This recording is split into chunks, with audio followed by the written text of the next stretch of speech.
Mari kita mulai dengan surat Al-Baqarah. Bismillahirrahmanirrahim. Alif Lam Mim. Dzalikal kitabul la raiba fihi hudal lil muttaqin. Di sini diterjemahkan Alif Lam Mim ini termasuk ayat-ayat yang oleh para ulama dianggap mutasyabihat. Artinya kita tidak boleh memaksakan maknanya. Kita cukup iman bahwa itu dari Allah Subhanahu wa taala. Ini termasuk ayat-ayat yang kita percaya bahwa ada makna yang diinginkan Allah, tapi kita tidak perlu menduga-duga apa sepersisnya makna itu. Dzalikal kitabul la raiba fihi, kitab ini tidak ada yang diragukan. Hudal lil muttaqin, petunjuk bagi mereka yang bertakwa. Sahabat Indonesia yang kami cintai, yang kami hormati, muttaqin dari kata kerja ittaqa yattaqi ittiqaan. Maknanya adalah menjaga diri.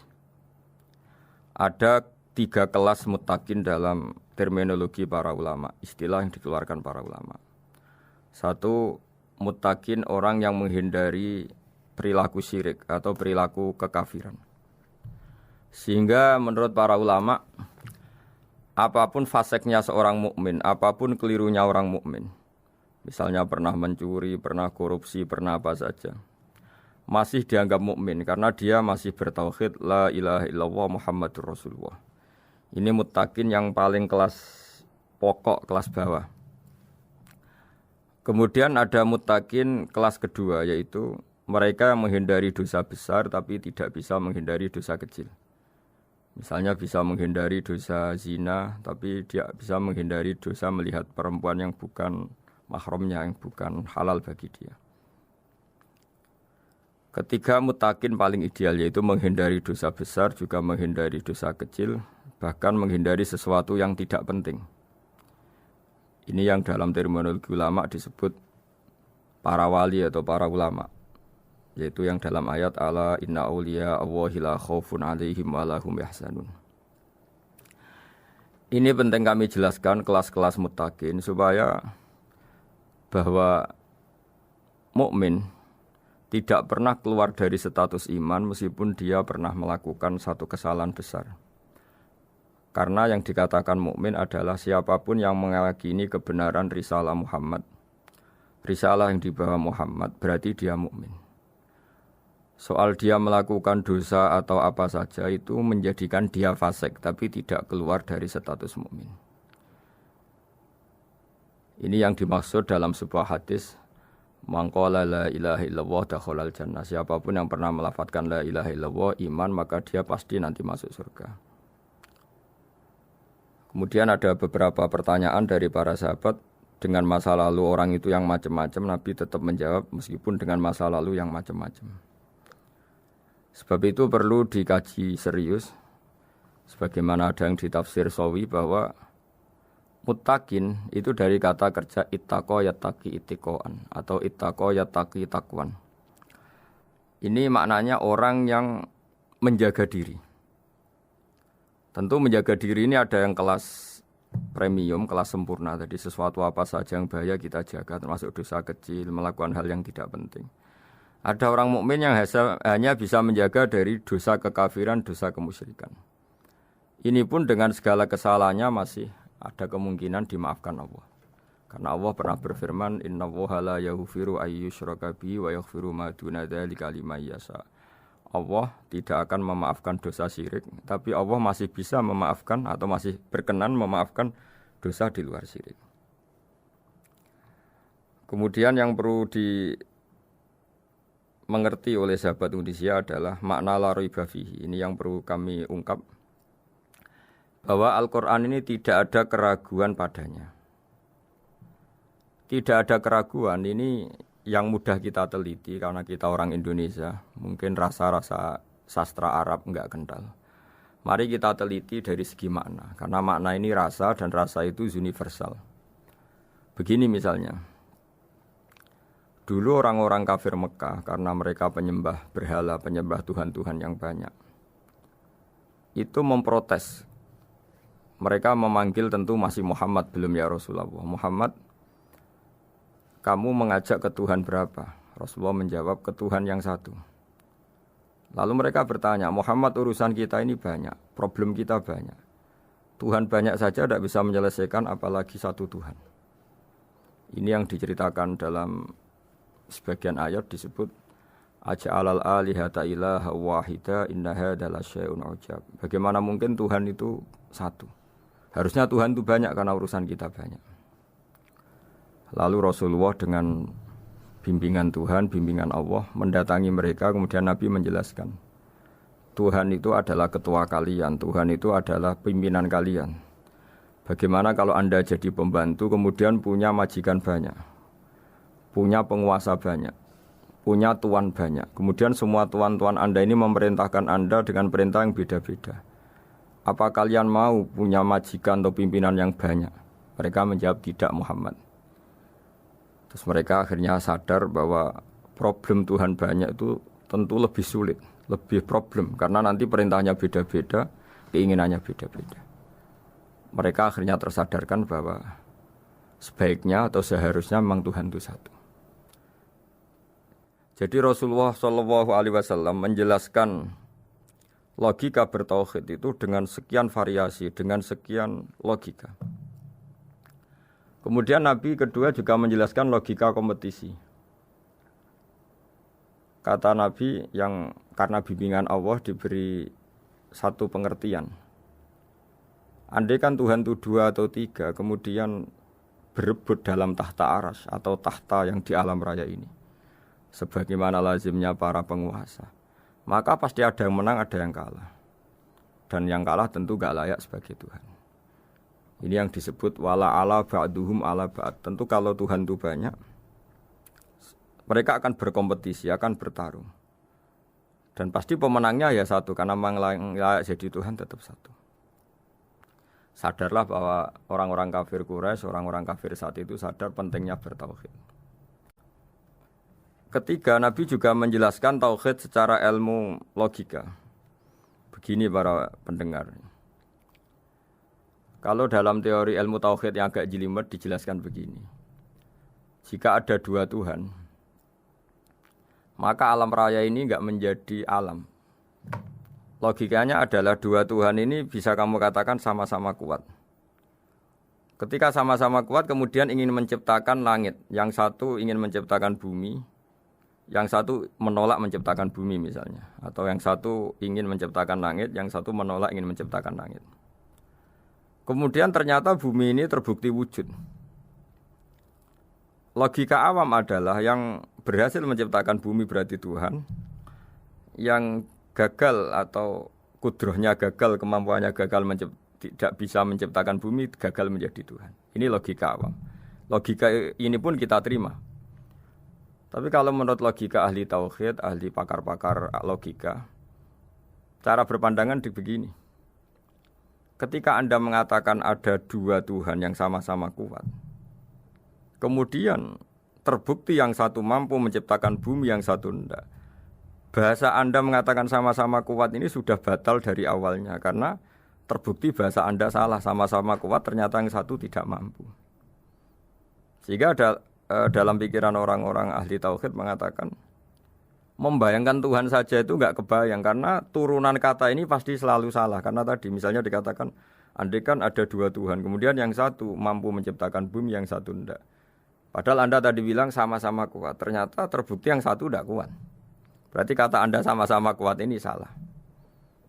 Ini pula yang diajarkan Rasulullah lewat bimbingan Allah, lewat wahyunya yang disebut Lau kana fihi ma alihatun illallahu la fasadata. Karena kalau ada 2 Tuhan, pasti kamu sifati sama-sama kuat. Ternyata sifat sama-sama kuat ini batal demi hukum, karena ternyata yang satu tidak mampu menciptakan bumi. Atau kamu sifati 2 Tuhan ini sama-sama lemah. Itu tidak mungkin lagi, karena ternyata bumi ini terbukti wujud. Pasti penciptanya ini tidak yang sangat kuasa.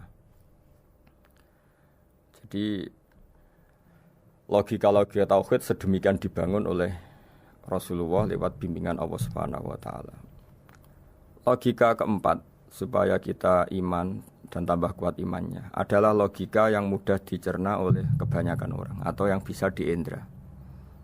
Begini misalnya dalam sebuah ayat di surat Al-Kahfi, kemudian di awal surat Al-Ahqaf, kemudian di sebagian surat At-Tur, ada penjelasan begini. Ketika Rasulullah mengajak manusia menyembah Allah, kemudian orang-orang kafir tanya, lalu Tuhan kamu siapa Muhammad? Tuhan saya adalah Allah menciptakan langit bumi. Terus mereka berandai-andai, ada Lata, ada Uzza, ada Manat, ada Hubal. Itu Tuhan-Tuhan kami. Terus Rasulullah bertanya, apakah Tuhan-Tuhan yang kamu sembah itu memberi kontribusi saat langit dan bumi diciptakan? Mereka menjawab, tidak Muhammad, itu Tuhan-Tuhan yang kami bikin. Begitu juga asumsi tentang Tuhan-Tuhan yang lain. Apakah Isa ikut menciptakan bumi atau menciptakan langit? Tentu jawabannya tidak. Karena Isa lahir di bumi, orang tahu tanggal lahirnya, tahu tahunnya, dan sebelum ada Isa juga sudah ada bumi. Sehingga untuk menetapkan tauhid, berkali-kali Quran tanya, Amman khalaqas samawati wal ardu. Siapa sih yang menciptakan langit bumi? Siapa sih yang menurunkan air dari langit? Siapa yang mengatur ini, itu, ini, itu? Akhirnya mereka menjawab, itu semua Allah Muhammad. Begitu juga kemungkinan setan misalnya. Setan itu fisik atau makhluk atau apa saja yang tidak kita lihat. Kemudian setan itu lewat rayuannya, lewat tipu dayanya ingin disembah. Kata Allah menjelaskan ini, ma asyadduhum khalqas samawati wal ardi wala khalqa anfusihim. Kamu tidak perlu takut sama setan atau apalagi menuhankan setan. Setan itu tidak yang punya reputasi menciptakan langit dan bumi. Bahkan setan tidak bisa menciptakan dirinya sendiri. Ini menjadi pengetahuan bagi kita, betapa bagi pakar-pakar tauhid, ahli tauhid, ketika setan nyatanya diusir dari surga, itu pun versi mereka. Versi mereka pun mengatakan seperti kita bahwa setan itu diusir dari surga dan ya keluar dari surga. Kalau setan itu Tuhan, tentu diusir gak mau, karena di surga itu nikmat. Ketika setan diusir dari surga ya keluar, dia juga jadi makhluk yang hina dina. Berarti dia tidak punya kekuasaan, bahkan pada dirinya sendiri. Dipaksa keluar dari surga ya keluar, dipaksa menjadi ahli neraka ya jadi ahli neraka, dipaksa jadi apa saja juga dia akan jadi seperti yang dipaksakan. Ini menunjukkan bahwa setan adalah tahta kudratillah, tahta qahrillah, tahta satwatillah, bahwa setan pun dalam kendali kekuasaan Allah. Makanya Allah mengatakan kamu tidak usah menyembah setan, tidak usah nurut sama setan. Setan itu lemah sekali, karena faktanya dia tidak bisa memaksakan keinginannya. Ini yang oleh Allah disebut dalam firman-Nya inna kaida syaitani kana dhaifa. Setan itu lemah sekali. Ini perlu saya sampaikan ke para pendengar Unisia bahwa bertauhid itu ada sekian logika.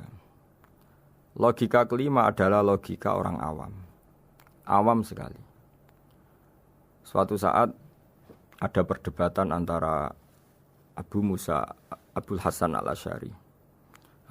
Abul Hasan al-Asy'ari ini tokoh ahli sunnah paling populer dalam ilmu logika. Dia mengatakan orang menemukan Tuhan itu harus lewat logika yang cermat. Tidak boleh taklid, hanya ikut-ikutan. Dia harus menemukan satu argumentasi bahwa Tuhan atau pencipta langit itu ada. Kemudian ada satu problem di mana orang-orang kampung atau orang-orang yang lugu atau orang-orang awam itu tidak bisa ilmu logika, ilmu mantek kalau dalam bahasa pesantren. Kata Abu Mansur, kata Abul Hasan al-Asy'ari, itu masih mungkin. Walhasil para ulama ini meneliti ke orang-orang yang lugu, yang di kampung, yang petani, yang lugu sekali.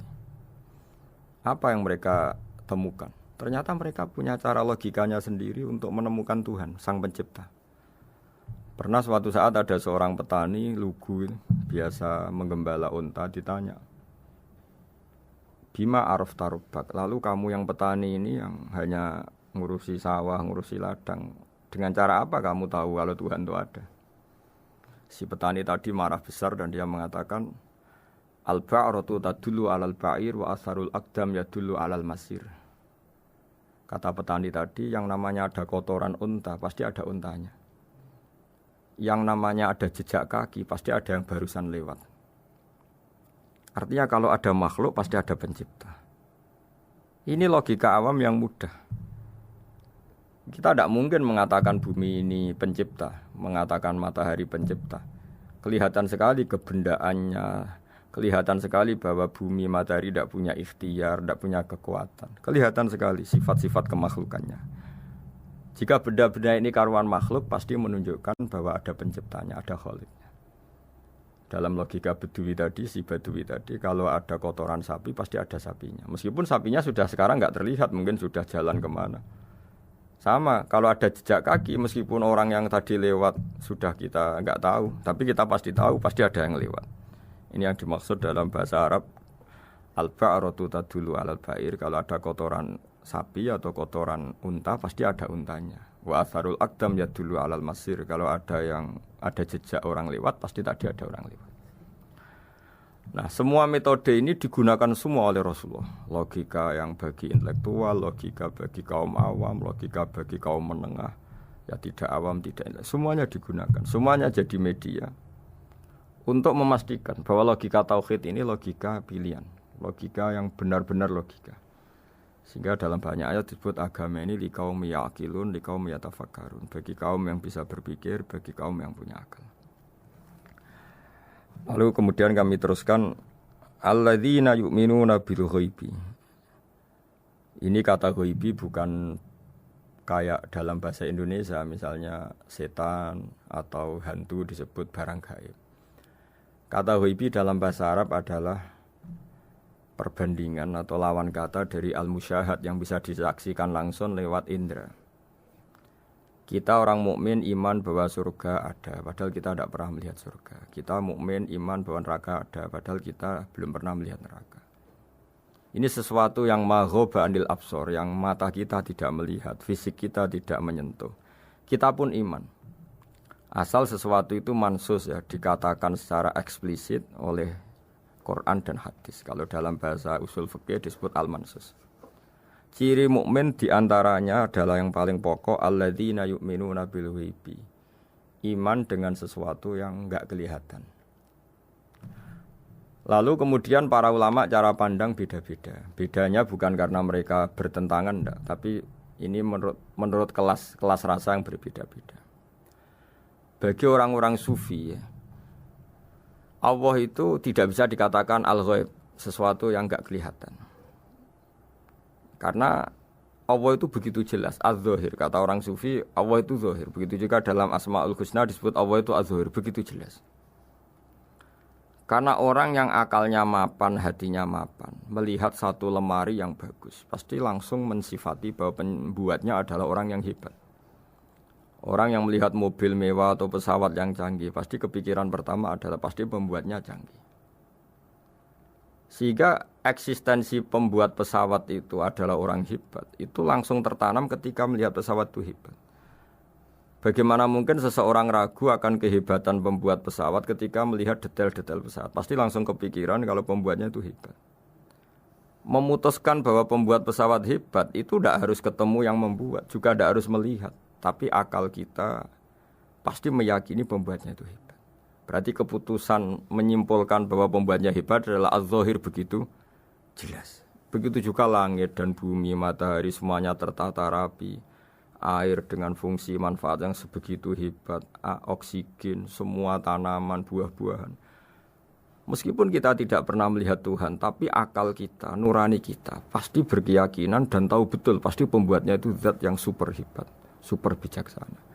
Sehingga dalam kategori ini Allah tidak bisa dikatakan sesuatu yang enggak tersentuh, yang enggak terjangkau. Allah itu az-zahir begitu jelas. Sehingga di antara Asmaul Husna disebut az-zahir. Sebab itu saya menganjurkan atau saya punya saran bahwa alladzina yu'minuna bil ghaibi itu contoh paling mudah itu kayak surga, kayak neraka. Kalau Allah sendiri itu az-zahir, mudah diketahui. Karena tadi orang yang melihat pesawat canggih pasti saat itu juga berkeyakinan dan itu pasti benar, pasti pembuatnya juga canggih. Nah, di sini disebut alam raya ini ayat, semuanya itu bukti kekuasaan Allah. Dalam syair-syair orang sufi masyhur sekali itu wa fi kulli shay'in lahu ayatun yadullu ala annahul wahidu. Setiap sesuatu kejadian di alam raya adalah bukti keesaan Allah, bukti eksistensi Allah Subhanahu wa taala. Sehingga dalam satu kisah, normalnya orang itu paling tahu itu dengan dirinya sendiri. Karena dia adalah dia. Tapi kalau Imam Sibawayh, seorang pakar nahwu, mengatakan a'raful ma'arif Allah. Di alam raya ini yang paling mudah dikenali itu ya Allah, pencipta. Karena andai kan kita sendirian di hutan, kemudian kita mulai punya akal, kita mungkin tidak tahu diri kita ini siapa. Tapi setidaknya kita langsung menyimpulkan bahwa kita tidak bisa menciptakan diri kita sendiri. Ketika kita berkesimpulan tidak bisa menciptakan diri kita sendiri, pasti kita terus berkesimpulan ada di luar kita yang menciptakan kita. Nah, sebab itu kenapa sifat mencipta ini yang pertama kali dikenalkan oleh Allah kepada nabinya untuk dikenalkan kepada umatnya. Yaitu disebut Iqra bismi rabbikal ladzi khalaq. Muhammad, bacalah dengan nama Tuhanmu. Sifat Tuhan yang paling mudah dikenali oleh siapapun adalah sifat pencipta. Karena ketika seseorang yakin dia lahir sudah ada bumi, dia lahir sudah ada langit, dia pasti akan tahu bahwa dia ada penciptanya. Sehingga paling mudah mensifati Allah atau mensifati Tuhan adalah bismi rabbikal ladzi khalaq. Terus kemudian di antara ciri orang baik adalah wa yuqimunas shalat. Kemudian beriman kepada yang gaib, menegakkan salat. Kata menegakkan adalah dari kata menjaga aturan-aturan atau sesuai aturan-aturan salat. Kita tahu dalam salat ini ada beberapa syarat yang harus dipenuhi. Misalnya harus wudu, harus suci di tempat yang suci. Terus ada syarat-syarat dalam internal salat, dia harus baca Fatihah, harus tumakninah, macam-macam. Itu eksistensi definisi salat. Kemudian kata berdiri juga diartikan para ulama, eksistensi sholat harus diketahui secara publik, secara sosial. Karena sesuatu itu punya eksistensi kalau jadi konsensus atau diakui oleh publik. Di sini agama mewajibkan sholat jamaah. Kata banyak ulama, jamaah itu fardu kifayah, bahkan ada mengatakan fardu ain. Harus dijalankan orang banyak secara massal dan harus di tempat yang terbuka. Sehingga kata para ahli fikih, andaikan ada orang jamaah di dalam rumah tidak diketahui oleh banyak orang, belum mencukupi atau belum menggugurkan kewajiban jamaah. Sehingga eksistensi sholat harus diketahui secara publik. Sehingga dulu Rasulullah itu kalau sholat ya di masjid dan masjidnya terbuka. Sampai sekarang kita pun menyaksikan semua umat Islam kalau sholat di masjid yang terbuka. Sehingga dunia non-muslim pun tahu bahwa dalam Islam ada ritual, ada ibadah yang bernama sholat. Hikmah kedua dengan cara terbuka seperti ini, sholat itu menjadi gak pernah rubah mulai zaman Nabi sampai kiamat. Dengan tradisi jamaah berarti kaifiyah atau cara sholat ini permanen. Bapak kita sholat ya seperti itu, imam seperti itu, anak cucu kita akan meniru kita ya seperti itu. Sehingga gak ada varian-varian yang hanya berdasar subjektivitas musolli yang sholat. Taruh saja kita misalnya jadi seorang sufi yang baru takut sama Allah atau baru usul kalau dalam bahasa sufi. Kemudian kita sholat sendiri di rumah, mungkin dengan gaya menangis, terseduh-seduh, macam-macam. Ini tentu tidak baik sebagai standar sholat.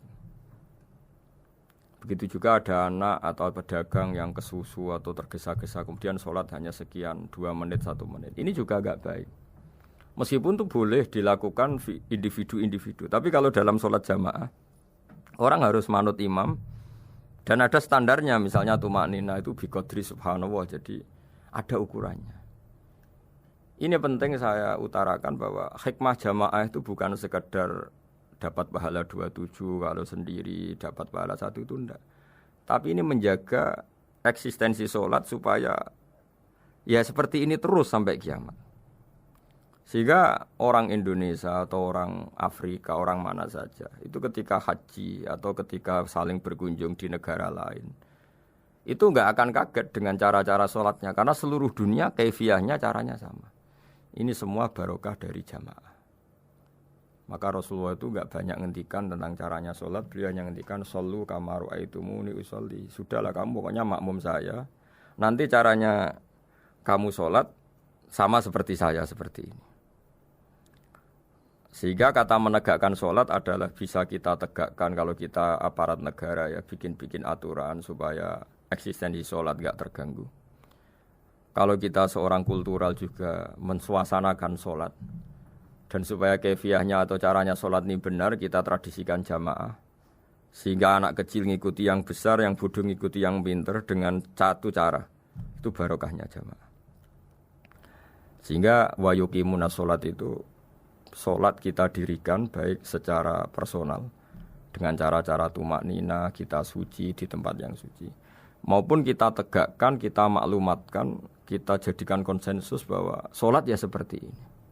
Sehingga ada khayal-khayal lagi dalam Islam. Misalnya nyuwun sewu ada aliran yang mengatakan ya kalau Tuhan itu kan enggak bebas arah, bebas tempat. Terus dulu pernah ada orang sesat sholat sampai 4 rakaat 4 arah, alasannya Tuhan itu tanpa arah. Enggak akan terjadi seperti itu. Karena ijma'nya umat Islam, konsensus umat Islam akan menolak faham yang seperti itu. Jadi saya mohon sekali, ini pentingnya jamaah. Dengan jamaah maka caranya sholat, cara meyakini madhab kiblat dan sebagainya terjaga ila yaumil qiyamah sampai hari kiamat. Terus sifatnya orang mukmin lagi wa mimma razaqnahum yunfikun, dan menafkahkan sebagian rezeki yang kami berikan. Ya ini termasuk zakat, sedekah. Jadi ada sebuah riwayat mengatakan inna fil mali haqqon, harta itu ada haknya yaitu zakat. Tapi ada juga saran inna fil mali haqqon siwa zakat, di luar keharusan zakat juga ada hak-hak kita untuk memberikan sebagian rezeki kita. Taruh saja misalnya saya punya uang 10 juta. Secara nisab zakat belum sampai 1 nisab. Karena 1 nisab itu sama dengan nilai 84 gram emas. Itu kalau diuangkan, kalau 500 ribu ya sekitar 42 juta. Tapi kita sebelum punya 1 nisab pun tetap ada keharusan mengeluarkan sebagian. Yaitu tentu dalam fikih kita wajib mengeluarkan uang untuk anak kita, untuk istri kita. Itu yang wajib-wajib. Kemudian ada sosial, kita nyumbang masjid, nyumbang yatim piatu, macam-macam. Sehingga kata para ulama, ciri utama mukmin diantaranya adalah melakukan zakat, baik zakat yang fardu maupun zakat yang sunat. Karena kata zakat itu dimaknai fardu, sebetulnya definisi para ahli fikih untuk membedakan zakat yang wajib dengan sedekah. Tapi sebetulnya zaman dulu enggak ada seperti itu. Zakat itu maknanya bersihkan harta. Sedekah dari kata sedekah bukti benarnya iman. Jadi sedekah dari kata dari kosakata sedekah yasduqu sidqon, sesuatu yang membuktikan kita loyal itu disebut sedekah. Kita nikah, mas kawin di bahasa Arab kan sedekah dari kata sedekah juga. Kita bukti iman, loyal, kita sedekah. Bukti bahwa kita teman akrab disebut siddiq atau sodik. Kalau dalam bahasa Arab teman namanya juga sodik karena cara bertemanan secara benar, secara loyal. Sehingga wa mimma razaqnahum yunfikun ini ya memasukkan zakat yang dalam terminologi fikih yaitu zakat yang zakat al-wajibah atau zakat yang dengan makna lughat yaitu ya artinya asal membersihkan harta kita entah lewat zakat, sedekah, hadiah kepada orang-orang yang kita hormati, semuanya juga masuk dalam definisi zakat atau wa mimma razaqnahum yunfikun. Kemudian sifat terakhir dari orang muttaqin adalah walladzina yu'minuna bima unzila ilaika wa ma unzila min qablika bil akhirati hum yuqinun ulaika ala hudam mir rabbihim wa ulaika humul muflihun. Di sini diterjemah mereka yang beriman kepada kitab yang kami turunkan kepadamu dan yang diturunkan sebelum kamu. Ini kata yang diturunkan sebelum kamu penting sekali karena ciri utama Nabi adalah dia tidak pernah beda dengan Nabi sebelumnya. Karena kebenaran tauhid pasti tunggal. Nabi-nabi dulu pasti mengajarkan tauhid, hanya menyembah Allah. Enggak mungkin nabi berikutnya kemudian bikin ajaran baru dalam tauhid. Sehingga andaikan semua kitab Injil, Taurat itu masih versi yang orisinil, pasti enggak ada yang beda dengan Quran. Karena ciri utama kebenaran adalah iman dengan Quran dan iman kepada kitab yang diturunkan sebelum Al-Quran. Wabil akhirati hum yuqinun, mereka juga yakin akan datangnya hari akhir. Itu bisa disebut yaumul ba'ats. Terus ketika semua kriteria itu terpenuhi baru ulaika ala hudam mir rabbihim wa ulaika humul muflihun. Mereka itulah yang berada pada petunjuk Allah dan merekalah orang-orang yang berbahagia. Para pendengar sahabat Indonesia, semoga kajian ini bermanfaat. Dan ini mulai ayat 1 sampai 5 dalam surat Al-Baqarah, yaitu surat yang dalam tartibnya mushaf nomor 2 setelah Fatihah. Jadi kalau dalam ulumul Quran disebut ada surat yang berdasar nuzulul Quran, yaitu surat Iqra, kemudian Muddatsir. Ada urutan surat yang berdasar tartibul mushaf, yaitu yang kita punyai sekarang, yaitu Fatihah, terus Baqarah dan seterusnya. Dan urutan-urutan ini pun sesuai petunjuk Rasulullah SAW. Saya kira demikian. Mohon maaf atas semua kesalahan. Wassalamualaikum warahmatullahi wabarakatuh.